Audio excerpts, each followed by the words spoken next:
So today I'm going to be reviewing the Marvel Legends Spider-Punk figure from Across the Spider-Verse. So we'll take a quick look at the packaging here. We got some artwork from the movie, the figure here, and on the back we got a picture of the figure and his guitar jamming out. And then we got the other figures in this wave here. So now let's get them open and check them out.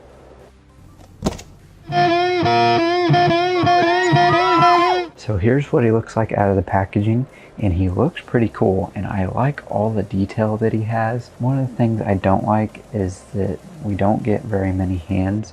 We just get this one extra webbing hand for this side over here, and then on this one, this hand is to hold the strings, and this one has the pick to strum. But I wish we would have had at least one more webbing hand for this side, because it sort of limits the poses and stuff that you can get him into.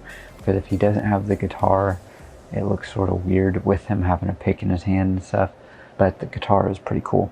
His legs are pretty thin up in here and pretty gummy. And there's a few little other issues that I have, but we'll go ahead and take a closer look at them. So here's a closer look at him. The face looks pretty cool. You got sort of, I guess that would be like eyeliner that's sort of dripping down there. You can see sort of the webbed lines in between there that are sort of sporadic. Then his mohawk, spiked mohawk, all that part's bent a little bit. But and then you see some more of the lines on his neck a little bit there, and a little bit on the chest there. Here, I'll take the guitar off real quick so you can sort of see the figure a little better. And then we've got, looks like some pins and stuff here on the chest, or on the vest, I meant. Looks pretty good. We've got all the little like stud deals throughout. Looks pretty cool. You see sort of the ripped t-shirt underneath, and right in there looks pretty cool. And you see the zip, or the pockets on the sides there. Down here we've got his little chain there, his belt, and his little like overall straps down here. And we got like little blue and red lines on the pants, and right in there. Looks pretty cool. And then the boots, I like how they have the blue lines for the laces. Looks really good. And we'll check out the back. And I like how the laces aren't the exact same. Like you can sort of see how the knots look a little bit different and stuff. That's pretty cool. And then the overalls back here again. And you can see a little bit of that ripped shirt underneath there. This is cool on the back, his logo there. That looks cool. It's really nice. And then all this like little studs and stuff here, and little spikes on there. A little closer look at his mohawk, the back of his head there. And we'll check out the arms. It's got sort of the little spiked dill on the side here, and sort of the ripped whatever that is on his arms and his hand there.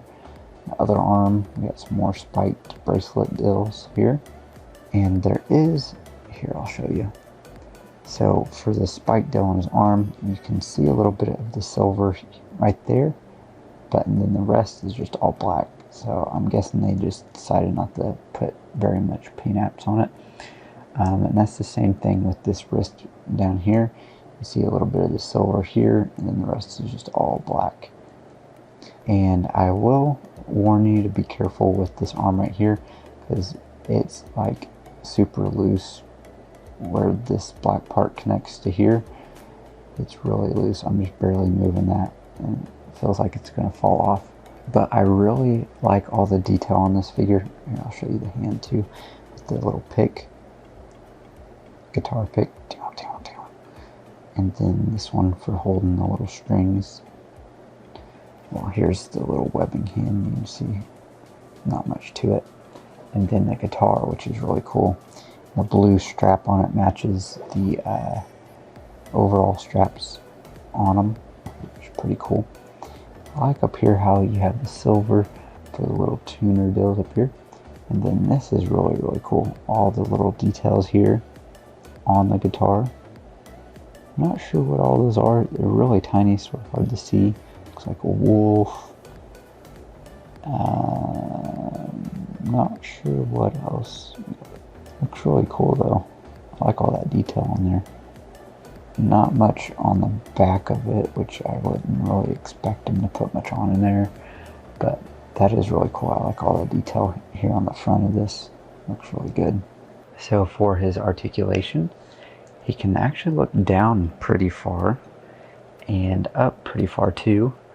And we don't really get any head, well, a little bit of head pivot, just slightly. We have the arms go up about that far. We do have the bicep swivels there and double jointed pinless elbows.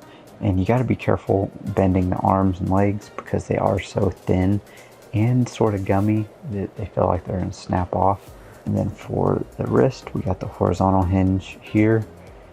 And like I was warning you on this right here, this black part, look at that. Looks like it's going to snap right out of there. And then for the ab, this part is sort of weird. So he can bend forward really far, but it looks really weird back here. But since he has the vest on, it sort of covers some of that up, so it doesn't look quite as bad. And then he can bend back all the way, which looks weird. You can actually see it this way because you can see the chest part right there. But I mean, if you had the guitar like he's jamming out or something, you can sort of cover that up a little bit. And we do get a waist cut here, which looks weird as well because you can sort of see down in there how blocky that looks.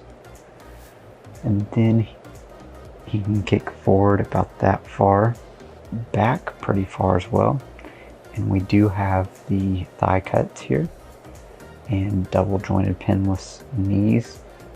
You can't bend them back that far though because the boot sort of knocks up against there. And we do get a boot cut, so he can rotate his boots, which is pretty cool.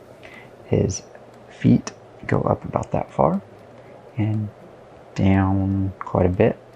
And we do get to rotate to the side just a little bit. It's sort of hard to rotate. And we do have pegs on the bottom of the feet. So here's what he looks like with the rest of the Across the Spider-Verse figures. And he looks pretty cool. And probably my favorite is Gwen, but Spider-Punk's a close second. And then third would be Miles. Fourth would probably have to go to Spider-Man 2099.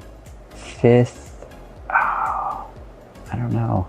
Probably Spot, just because he comes with the portal accessories and stuff, and from the trailer, he looks pretty funny. And then sixth would be Spider-Woman. And then seventh probably is Peter B. Parker. But Spider-Punk is really cool. I like that he has the guitar and he has a lot of great details. My only real critiques is the ab crunch. Looks really weird when he bends backwards, and his arms and legs are all real gummy, which I've sort of had that problem with a lot of these figures. Mainly these three here because they've got really thin and tiny arms and legs, so it makes them really gummy because they are so thin. All these figures are pretty cool in their style, but just a lot of the articulation and the gumminess problems I feel like are the main drawbacks for these figures. But Spider-Punk's pretty cool, and I will leave a link to Spider-Punk in the description of this video if you guys decide to pick him up. He's pretty cool. Thank you guys so much for watching, and if you haven't, go check out some of the other reviews of the Spider-Verse figures. And thank you guys so much for watching once again, and have a great day.